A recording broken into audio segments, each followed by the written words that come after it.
A change on how Alabama regulates energy rates passed the legislature and is signed by the governor, but not without controversy.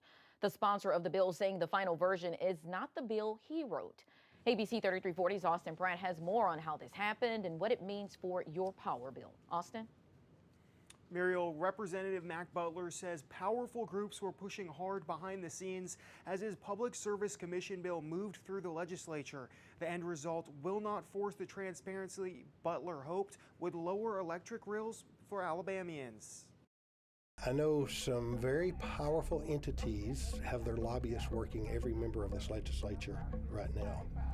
We keep hearing that these entities are not interested in this bill, that this is for the people, but it raises your concerns when you have some powerful groups pushing so hard on such. Butler chose not to identify who was lobbying against his House Bill 475. The bill was substituted in the Senate Wednesday, with Butler's provisions removed and replaced with another PSC bill, adding 4 members and establishing an appointed Secretary of Energy for the PSC to report to. It received no contest on the Senate floor. Later in the day, the substitute was taken up by the House. We spoke with Butler before then, who believed the bill still needed work and the changes would not be accepted by the House. I'm optimistic that they would stand with me through this process. They did the first go around.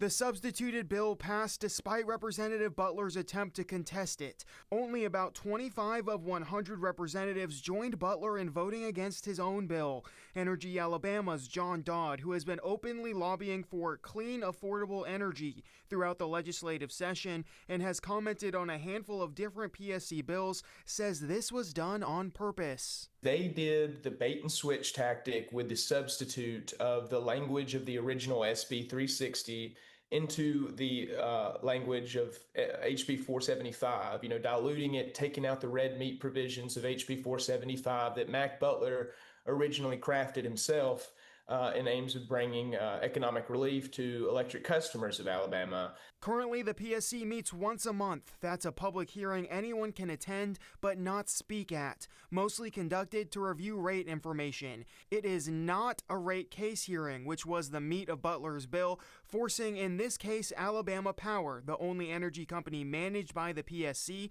to justify their rates. Conducted by independent attorneys, a rate case would have those who work for a utility testify under oath information related to energy rates. It gives our Public Service Commission, in the process of a hearing, or a rate case hearing, the power of subpoena, just like the power of Congress has when people go and testify before a congressional committee. The bill was signed by Governor Kay Ivey the next day after passing, as Butler says it's no longer his bill. Muriel?